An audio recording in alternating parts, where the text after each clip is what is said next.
আসসালামু আলাইকুম ওয়া রাহমাতুল্লাহি ওয়া বারাকাতুহু। আউযু বিল্লাহি মিনাশ শাইতানির রাজীম। বিসমিল্লাহির রাহমানির রাহিম। আলহামদুলিল্লাহ, আজকে এত গুরুত্বপূর্ণ একটি আলোচনা করব, যে আলোচনাগুলো আমাদের শোনা অত্যন্ত জরুরি। কারণ কুরআন ও হাদিসের আলোচনাগুলো যদি আমরা শুনে আমল করি, আমাদের নিজেদেরই সওয়াব হবে ইনশাআল্লাহ। কারণ দুনিয়ায় আমরা যে কামাই করব, যে রোজগার করব, টাকা পয়সা ধন দৌলত, এগুলা দুনিয়াতে থেকে যাবে। আখিরাতের জন্য আমরা কিছু নিতে হলে কুরআন এবং হাদিসের আলোচনাগুলো শুনে আমল করলে আমাদের আখিরাতের জন্য সামান হয়ে যাবে ইনশাআল্লাহ।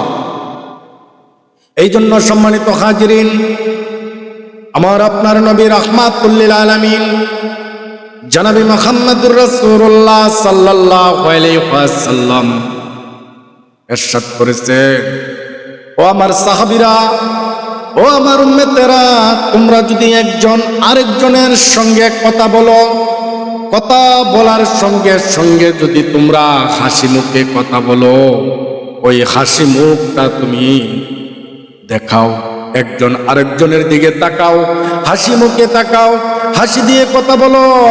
নবীজি সাল্লাল্লাহু আলাইহি ওয়াসাল্লাম ইরশাদ করেছেন, সদকা জারিয়া তোমার দেওয়া হয়, সদকা জারিয়া হয়। নবীজি সাল্লাল্লাহু আলাইহি ওয়াসাল্লাম সাহাবীদেরকে এমন শিক্ষা দিয়েছেন, আমাদেরকে এই শিক্ষাগুলো গ্রহণ করার জন্য বলেছেন। কারণ একজনের সঙ্গে যদি একজন হাসি মুখে কথা বলি, মহাব্বত বাড়ে, তাদের সম্পর্ক আরো মজবুত হয়ে যায়। এখন তো বর্তমান যুগে আমরা আপন ভাইয়ের সঙ্গে ভাই সম্পর্ক মজবুত না, সম্পর্ক খারাপ হয়ে যায়, সম্পর্ক ভালো হয় না। কারণ আমরা একজনের সঙ্গে আরেকজন মহাব্বত নাই, অন্তরে ভালোবাসা নাই। এই জন্যে একজন আরেকজনের সঙ্গে কথা বলবো, হাসি মুখে কথা বলবো, একজনের সঙ্গে কথা বলবো, সালাম বিনিময় করব, তারপরে হাসি মুখে কথা বলবো।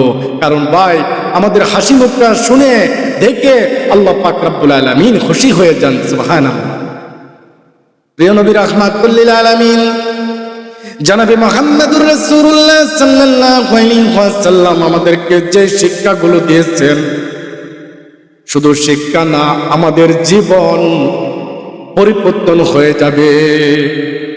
এই জন্য রাসূল পাকের হাদিস, কুরআন এবং হাদিস যারা মানবেন, ইনশাআল্লাহ আল্লাহ পাক রব্বুল আলামিন আমাদেরকে জান্নাত দিয়ে দিবেন ইনশাআল্লাহ।